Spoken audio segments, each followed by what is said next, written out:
The dust of Redemption Gulch tasted of rust and regret. It coated Mei-Ling's tongue, a fine, gritty powder that settled in the back of her throat and made a mockery of the single, precious cup of water she had been allowed on the final leg of the stagecoach journey. The sun was a merciless hammer in a brassy sky, beating down on the raw timber of the single street, seeming intent on scorching the very hope out of the air. Everything was the color of dried blood and old bones. The dirt, the buildings, the hard, unforgiving faces of the men who watched her from the shade of the saloon's porch. She felt their eyes on her like crawling insects, their gazes stripping away the layers of her dark blue silk tunic and trousers, garments that had seemed so practical and modest in San Francisco, but here marked her as something alien, a delicate porcelain bird in a yard full of buzzards. She clutched the small cloth wrapped bundle in her lap, the corner of a rosewood box digging into her ribs. Inside were her inkstone, her brushes, and the last of her father's money, a sum that was supposed to secure her a respectable position, not deliver her to this purgatory. Her contract, folded into a neat, sweat-dampened square in her sleeve, had promised a position as a bookkeeper for a prosperous merchant named Silas Stone. It had spoken of a new life, of order and numbers, a world she understood. But the town of Redemption Gulch was a testament to chaos, a raw wound carved into the endless, indifferent landscape. The man, Mr. Stone, was already 2 hours late.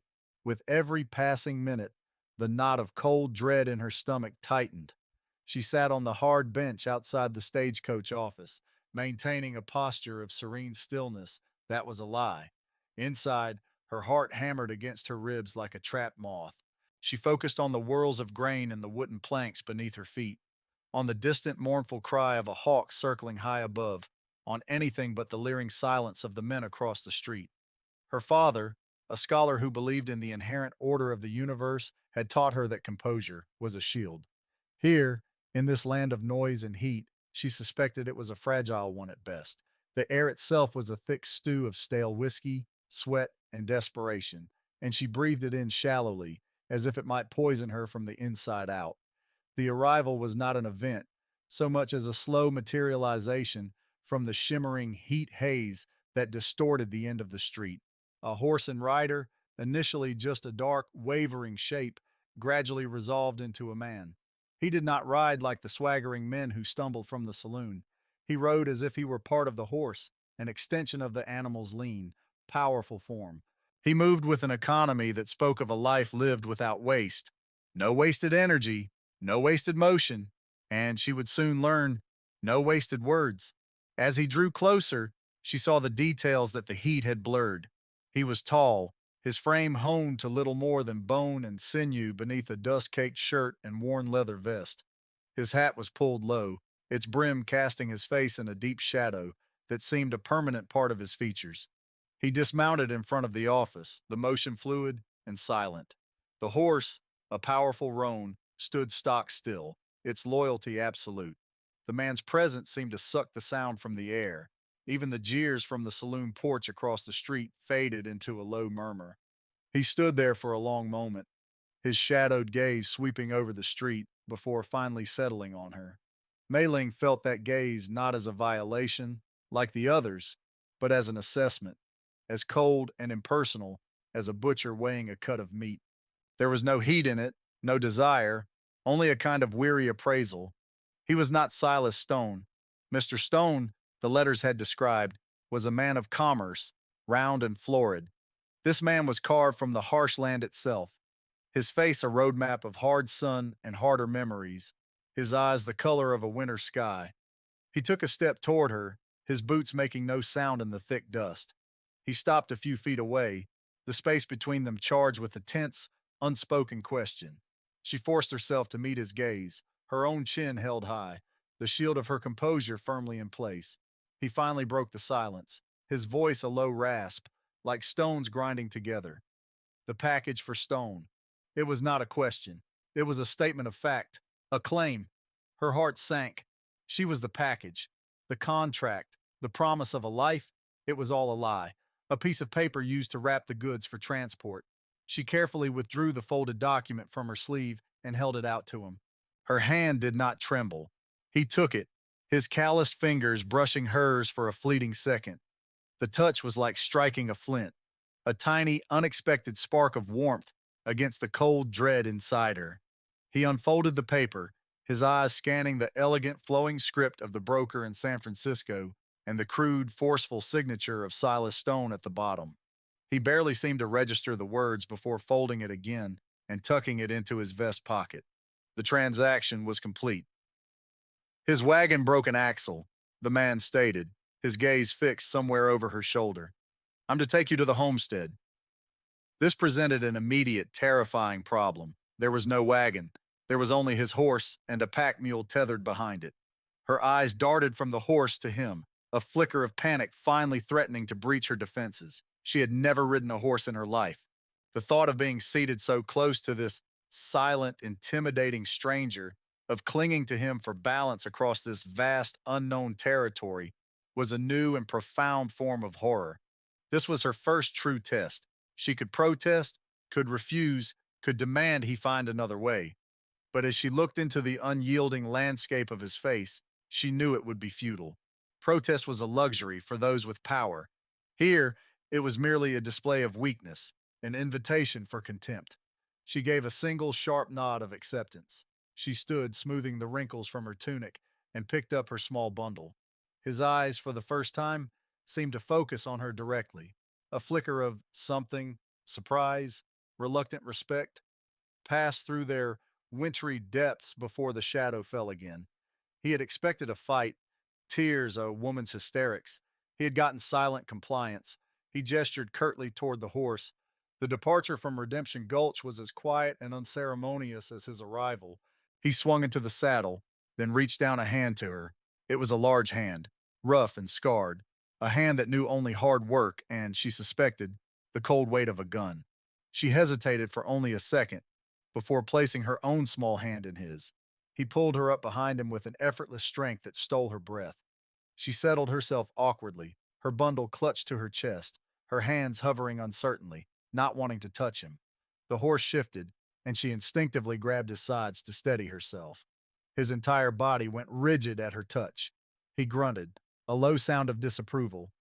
Hold the saddle horn, he commanded, his voice rougher than before. She quickly moved her hands, her cheeks burning with shame. With a soft click of his tongue, he urged the horse forward, and the town, with its leering eyes and broken promises, began to recede behind them. The world dissolved into a vast, silent panorama of earth and sky. The cacophony of the town was replaced by the rhythmic plodding of the horse's hooves, the creak of leather, and the whisper of a wind that carried no relief, only more dust. The landscape was a character in its own right, a monstrous sleeping giant. Jagged mesas clawed at the horizon, their sides streaked with millennia of rust-red tears. The ground was cracked and dry, thirsty for a rain that never seemed to come. Sparse, twisted junipers clung to life with a desperate tenacity that Mei-Ling found herself envying. The sun beat down, a physical weight on her shoulders, and the world seemed to stretch into an infinity of desolate beauty. It was terrifying. It made her feel small, an insignificant speck of dust on a canvas far too large and cruel for her to comprehend. It mirrored the vast emptiness that had opened up inside her, a chasm where her hopes for a new life had been. Hours passed in a shared, unbreachable silence. They did not speak. There was nothing to say. He was her ferryman to an unknown hell, and she was his cargo. Yet in that silence, a new kind of communication began. She observed him. She noted the constant, subtle movements of his head, his eyes always scanning, reading the land like a scholar reads a familiar text. He was vigilant, a man who lived on a knife's edge of awareness. There was a competence in his every action that was both intimidating and strangely reassuring. This man would not be taken by surprise. He, in turn, must have been observing her. She did not complain. She did not fidget or cry. She bore the punishing sun, the bone-jarring gait of the horse, and the growing ache in her muscles with the same stoic stillness she had displayed in town. She endured. In this land, endurance was a language he understood far better than words. As the sun began its slow, merciless descent, painting the sky in violent strokes of orange and purple, he finally reined the horse to a halt in the meager shade of a rock outcropping. He swung down from the saddle and, without looking at her, walked to the pack mule. Mei-Ling slid awkwardly to the ground, her legs trembling and weak from hours in one position. Her whole body ached. He returned with a tin canteen and held it out to her. It was not offered with kindness, but as a simple necessity, like checking the cinch on his saddle. It was a gesture of provision, nothing more. But for her, it was a profound crack in the wall of his indifference. She took it, her fingers brushing his again. This time, she was prepared for the strange spark. She bowed her head slightly in a gesture of formal thanks, a relic of a world of etiquette and grace that had no meaning here. He merely grunted in response, turning away to check on the horses. She drank, the water tasting of metal and life itself, and for a moment, the vast, lonely landscape felt just a little less hostile. They arrived at his homestead as the last vestiges of light bled from the sky, leaving the world in shades of deep indigo and charcoal. There was no welcoming light, no sign of life other than the dark, angular shapes of two small buildings huddled against the base of a low mesa. The main cabin was small, built of rough-hewn logs, chinked with mud, a stone chimney standing sentinel at one end. 100 yards away stood a second, even smaller structure, little more than a shed. The isolation was absolute, a crushing weight that seemed to press down from the star-dusted sky. This was not a home, it was a final outpost at the edge of the world.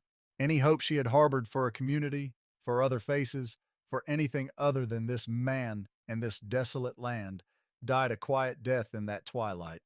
He dismounted and led the horses toward a small corral, leaving her standing alone in the encroaching darkness. A moment later, he returned, a lit lantern in his hand that threw his long, gaunt shadow dancing across the ground. He did not gesture toward the main cabin, the one with the chimney from which she imagined a curl of smoke should be rising. Instead, he walked toward the smaller building, the shed. Her heart, which she thought could sink no lower, found a new depth of despair. He pushed open the door, its hinges groaning in protest, and stepped inside. He placed the lantern on a rough wooden crate, its yellow light revealing the Spartan interior. There was a simple cot with a thin mattress and a folded blanket, a small pot-bellied stove in the corner, and nothing else. It was a cell. But then she saw it. On the inside of the rough plank door, there was a thick wooden bar, resting in newly carved brackets. A lock on the inside. This single detail changed everything. It was a gesture of profound, unspoken honor. He was not leading her to a cage, but to a sanctuary. He was giving her a space that was hers alone, a space she could secure against him, against the world. He was telling her, without words, that he was not a threat, that he respected her autonomy, her personhood, in a way that Silas Stone's contract never could. He stepped back out of the doorway, leaving the lantern inside for her. He pointed to a bucket of fresh water sitting just inside the door and a small sack on the floor next to it. Flour, dried meat, he rasped. He had prepared for her. It was a provision without presence, care without intrusion. He turned to leave, then paused. Bar the door, he said, his voice low. Then he walked away into the darkness, toward his own lonely cabin, leaving her in the flickering circle of lantern light, clutching the knowledge that in this brutal, lawless land, she had been placed in the care of an honorable man. And that was perhaps the most terrifying thing of all. The days that followed fell into a rhythm of silence and distance. A pattern of provision was established with the quiet efficiency of a changing season. Every morning, when the sun first touched the rim of the eastern mesas, she would open her door to find a tin pail of still warm milk from his single cow and 2 or 3 eggs resting in a small wooden bowl. She never saw him leave them. He was a ghost in the dawn, his chores completed before the world was fully awake. From the small, grimy window of her cabin, she watched him. His life was a testament to relentless work. He moved with a purpose that seemed to defy the soul-crushing emptiness of his existence. He mended fences that stretched toward nowhere, chopped wood for a winter that was still months away, and tended to a small collection of animals, the cow, the horses, a few chickens, with a quiet, gentle competence. He was a man locked in a long, tireless battle against the entropy of the wilderness, and for now, he was winning. Her initial fear of him began to dissolve, eroded by the slow drip of his daily, silent care. It was replaced by an intense, analytical curiosity. She was a scholar's daughter, taught to observe, to understand, to find the patterns in things. And Caleb, she had heard a merchant in town call him by that name, was a fascinating, heartbreaking puzzle. She saw the moments when the mask of stoicism slipped. When he stood staring at the western horizon as the sun set, his shoulders would slump with a weariness that had nothing to do with physical labor. She saw the profound sadness in his eyes when he thought no one was watching, a deep, abiding sorrow that seemed to be the true source of the shadows on his face. He was haunted. This land was not just his home, it was his penance. She saw the way his scarred hands were surprisingly gentle when he reshoed his horse, a stark contrast to the cold efficiency she knew they were capable of. He was a man of contradictions, of violence and tenderness, of deep sorrow and unyielding strength. Inside her small sanctuary, Mei-Ling began her own quiet rebellion against despair. She refused to be merely a passive recipient of his charity, a piece of cargo waiting for its final destination. She began to reclaim her agency in small, deliberate acts. She scrubbed the small cabin from top to bottom, using a stiff brush she fashioned from a frayed piece of rope and sand from the creek bed. She organized the meager provisions, creating a sense of order in the chaos. She unpacked her cloth wrapped bundle, her one tangible link to her past life. Carefully, she set up her inkstone and brushes on the crate that served as her table. Every afternoon, while the sun was at its most unforgiving, she would grind her ink stick, the rhythmic scraping sound a meditation that calmed the frantic fluttering in her chest. She would practice her calligraphy on scraps of wrapping paper, the elegant, flowing characters a declaration of her identity.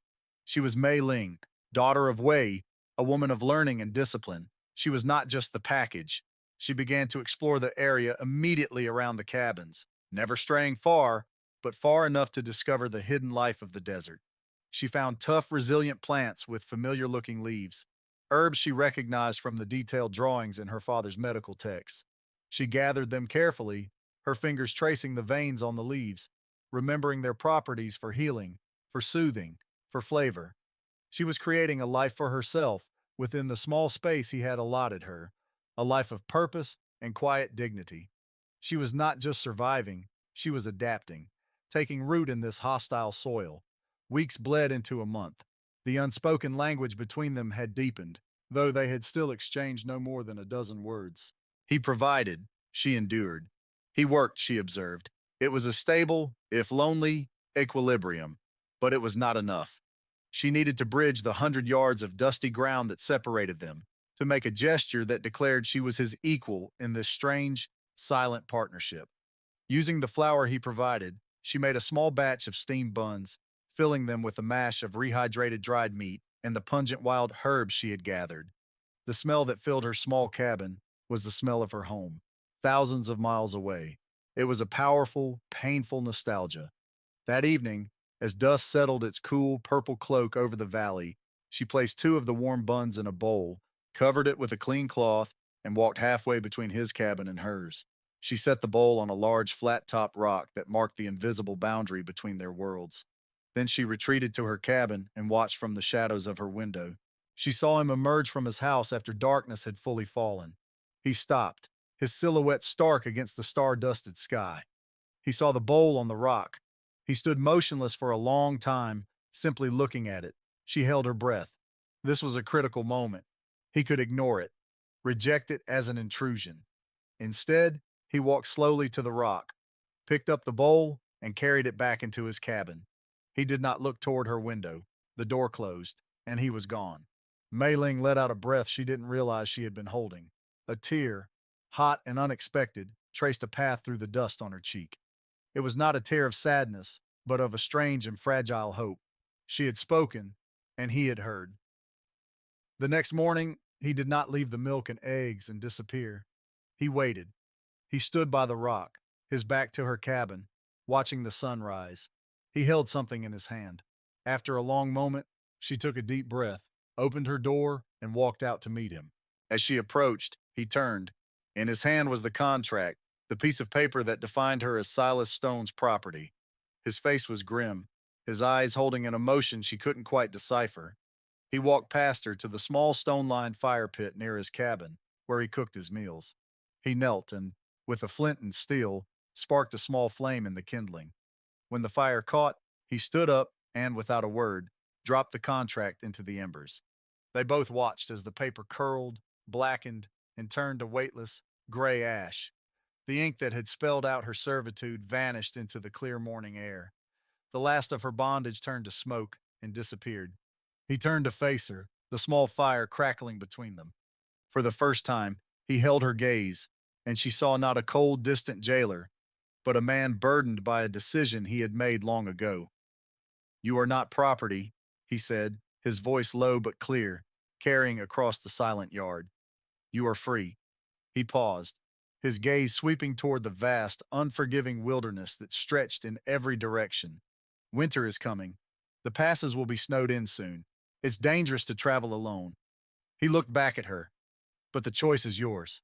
He held her gaze for another second, then turned and walked back to his cabin, leaving her standing by the dying fire, the weight of a freedom as vast and terrifying as the landscape itself settling upon her shoulders. She was no longer cargo, she was a guest, and she had chosen to stay.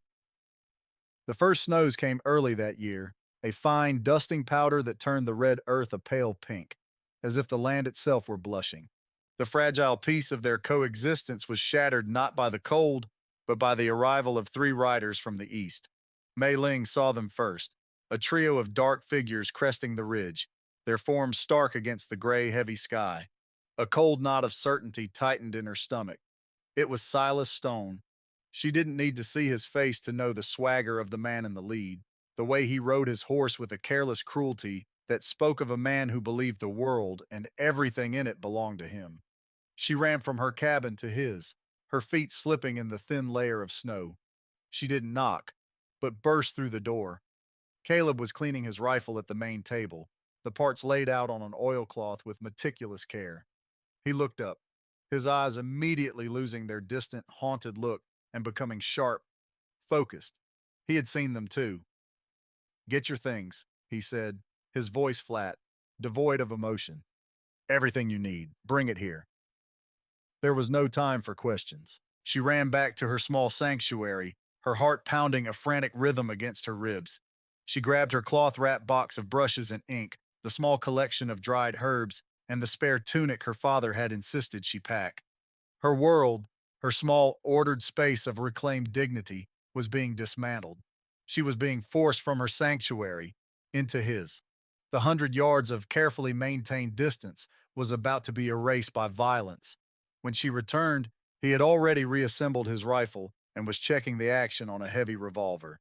He gestured toward the back of the one-room cabin to a small cot against the far wall.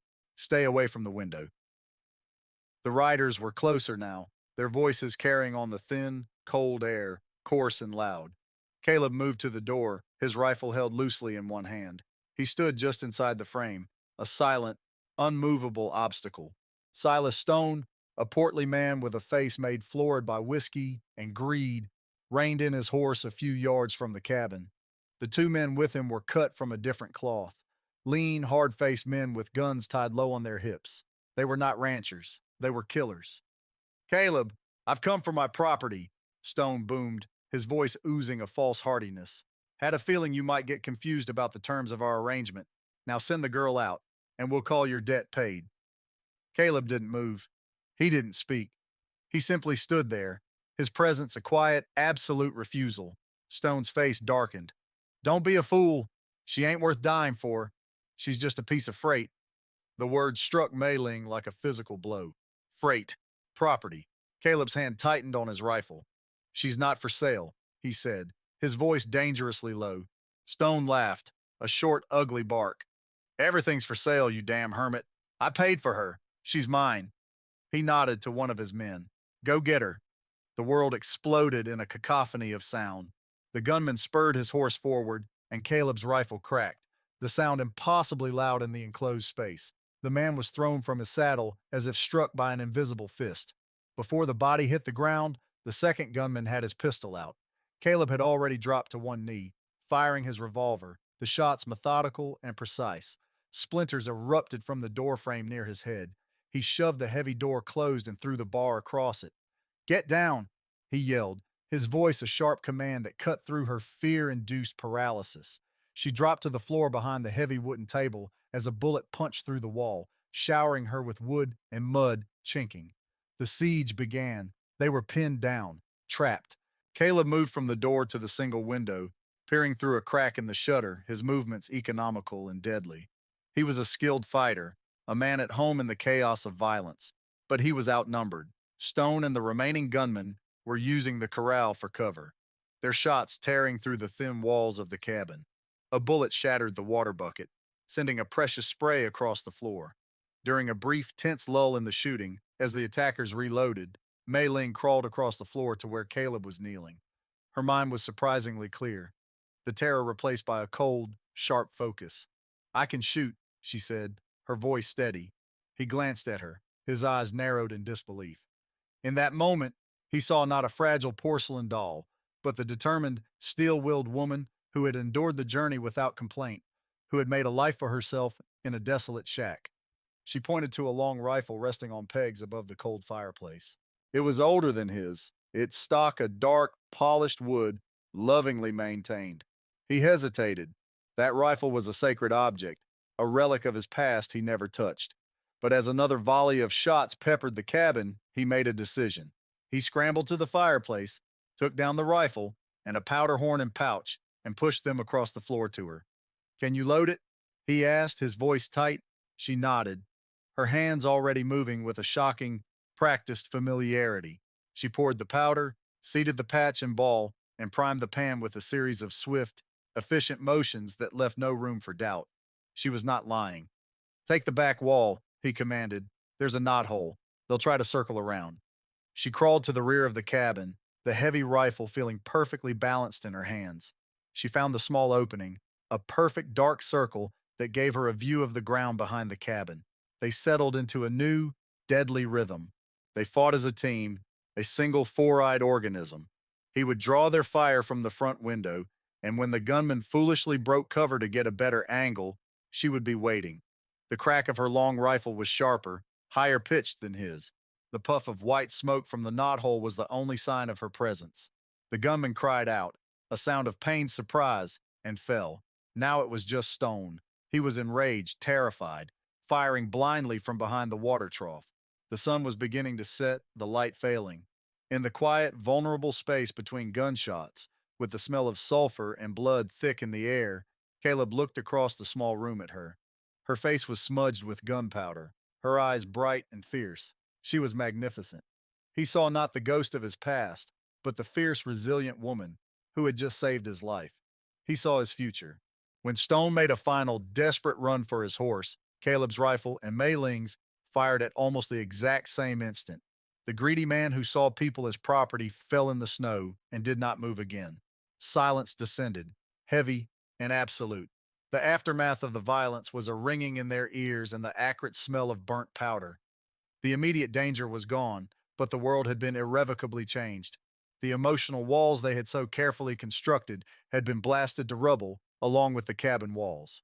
Mei-Ling felt a tremor run through her body as the adrenaline fled, leaving behind a deep, bone-weary exhaustion. She looked at the rifle in her hands, then at Caleb. He was leaning against the wall, a dark stain spreading across his sleeve. He was hurt. She was at his side in an instant, tearing a strip of cloth from her tunic. "Let me see," she commanded, her voice soft but firm. He didn't protest, allowing her to push up his sleeve and examine the deep graze along his forearm. It was bleeding freely, but the bullet had passed through. As she cleaned the wound with whiskey from his flask and bound it tightly, their roles were reversed. She was the provider, the caretaker. In this moment of shared vulnerability, the last of his defenses crumbled. He looked at the rifle she had set aside, the rifle that had belonged to his wife. "Sarah," he said, his voice thick with unshed grief. "Her name was Sarah. And our boy, Daniel. Fever took them both 6 years ago." He finally looked at her, his eyes raw with the pain of the confession. "This land, it was all I had left of them. I just came here to end." He gestured vaguely at the bullet-riddled cabin. "Stone held a debt over me, something from before. He said bringing you here would clear it. I never meant for him to have you. I didn't know what else to do." He looked at her, his gaze filled with a desperate, pleading honesty. "She taught me to shoot," he whispered, his eyes on the rifle. but I think you were always the better shot. The confession hung in the air between them, a bridge built of shared violence and sorrow, connecting their two lonely pasts. In the aftermath, the world was hushed and still. The snow fell in earnest now, thick, silent flakes that blanketed the bodies in the yard, shrouding the violence in a clean white sheet. The crisis was over, but the quiet that filled the cabin was not the empty silence of before. It was a new silence, filled with unspoken understanding. The wall between them had not just been breached, it had been utterly demolished. She never moved back to the small cabin. It stood empty, a monument to a life that no longer existed, his door slowly being buried by the deepening snow. Her few belongings found their permanent place in the main house. Her rosewood box with its brushes and inkstone was placed on the rough-hewn mantel above the fireplace. The bunches of herbs she had gathered now hung from the rafters, their pungent, earthy scent mingling with the smell of wood smoke and gun oil. The two separate, solitary lives had merged, flowing together like two streams joining to form a river. The cabin, once just a shelter for his grief, began to feel like a home. A new language formed between them, woven from the threads of shared tasks and comfortable silence. He taught her how to read the weather in the clouds, how to track a deer in the snow, how to splice a rope with hands that were both strong and surprisingly nimble. She, in turn, brought a different kind of life to the homestead. She taught him the names of the herbs she gathered, brewing teas that soothed the ache in his old wounds and salves that kept the winter chill from cracking his skin. She began to cook for them both, her skills transforming his simple, utilitarian provisions into meals that tasted of a world beyond this lonely valley. The house filled with the aromas of ginger and star anise from the small supplies she had hoarded, scents that spoke of warmth and care and a life that was not solely focused on survival. Their partnership, forged in the crucible of a gunfight, was now tempered in the daily rhythm of a shared life. They moved around each other in the small space with an unconscious grace, their separate orbits merging into a single, stable pattern. The sparse utilitarian dialogue of their early days softened. Words were still used sparingly, but they were no longer just for conveying information. They were for sharing a thought, an observation, a moment of quiet connection. He would point out the first green shoots of spring pushing through the melting snow. She would show him a new character she had perfected, its strokes conveying a sense of peace or strength. One evening, months later, as she was preparing a stew over the fire, he reached past her to sneak a piece of carrot from the pot. She slapped his hand away lightly, a playful gesture that would have been unthinkable a year ago. "Don't touch my food," she warned, a mock severity in her tone, a small smile playing on her lips. He looked at her. His eyes, once the color of a winter sky, now held the warmth of the hearth fire. He didn't listen. He stole the piece of carrot and ate it, his gaze never leaving hers. In that shared look, there was a depth of love and understanding that no grand declaration could ever capture. He wasn't just taking a piece of food, he was partaking in the life, the warmth, the home she had built around him. He was accepting the nourishment she offered, not just for his body, but for his starved and wounded soul. Later that night, they sat by the fire, the stew bubbling softly, the wind howling outside like a hungry wolf kept at bay by their small circle of light and warmth. The silence between them was a soft, comfortable blanket. Caleb looked around the cabin. He saw her calligraphy brushes on the mantel, a mended tear in his shirt she had stitched with near invisible skill, the pot of herbs steeping by the fire. He saw all the small, indelible marks she had made on his life, on his heart. He cleared his throat, the sound rough in the quiet room. "This place," he began, his voice low, almost a whisper. "For years it was just a shelter, a place to wait for the end." He turned his gaze from the fire to her, and the depth of emotion in his eyes made her breath catch in her throat. "You made it a home again, Mei-Ling." It was not a passionate confession, but it was more intimate than any poem. It was an acknowledgement of everything they had survived, everything they had built together in the silence and the violence. It was the simple, unvarnished truth. He had taken one bite of the life she offered, and he had never, ever left her side.